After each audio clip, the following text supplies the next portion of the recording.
سلام دوستان، باز کردن طبق 206 چپاقی فرمون رو باز کردیم و جدا کردیم. از اینجا بازش میکنیم، بعدش میریم سراغ این پیچ رو باز میکنیم.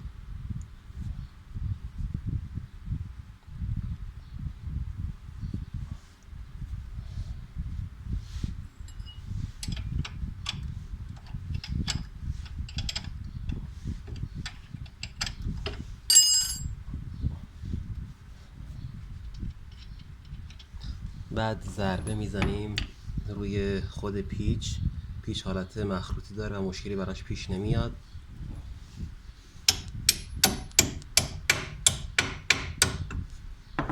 دیدین که پیچ رفت عقب، اینو در میاریم. بعد یه پیچ گوشتی میذاریم لای این درز و یکم بازش میکنیم و طبق رو آزاد میکنیم.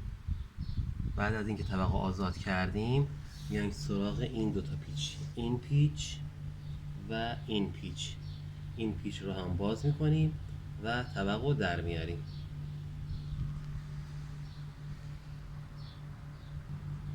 خب بچه ها، پیچ سیبک رو باز کردم.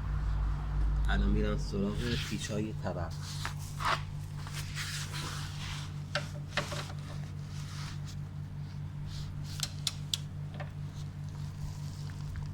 این مقدار سفته،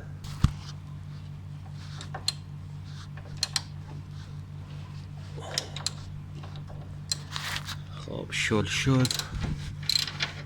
اینو باز میکنیم.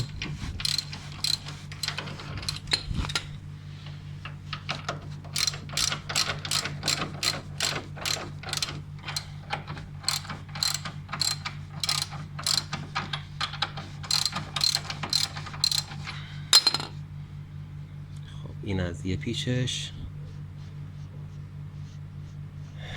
یعنی مهرش رو باز کردیم و بعد پیچ رو در میاریم. حالا میریم سراغ مهره بعدی که این قسمت قرار گرفته.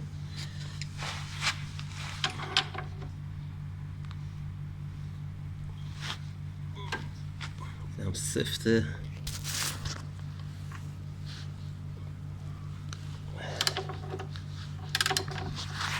خب شل شد.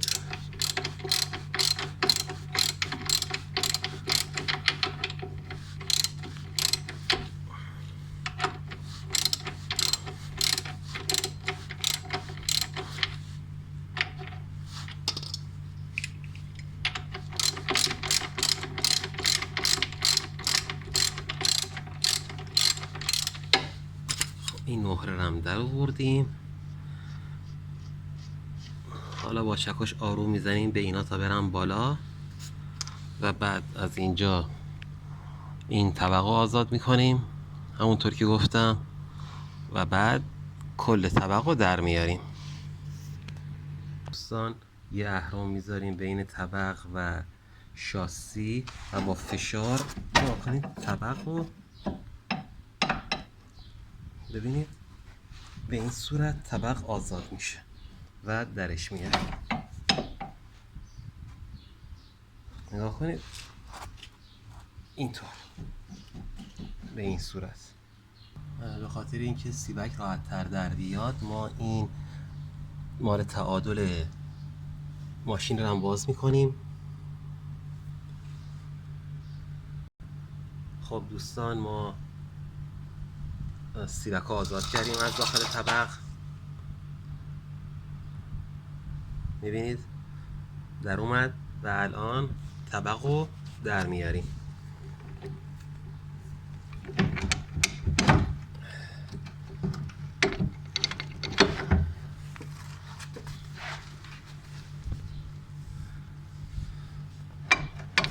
اینم از طبق 206 که در اومد.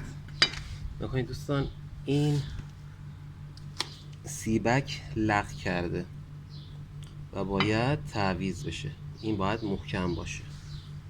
اینم از در آوردن طبق 206. موفق و پیروز باشید.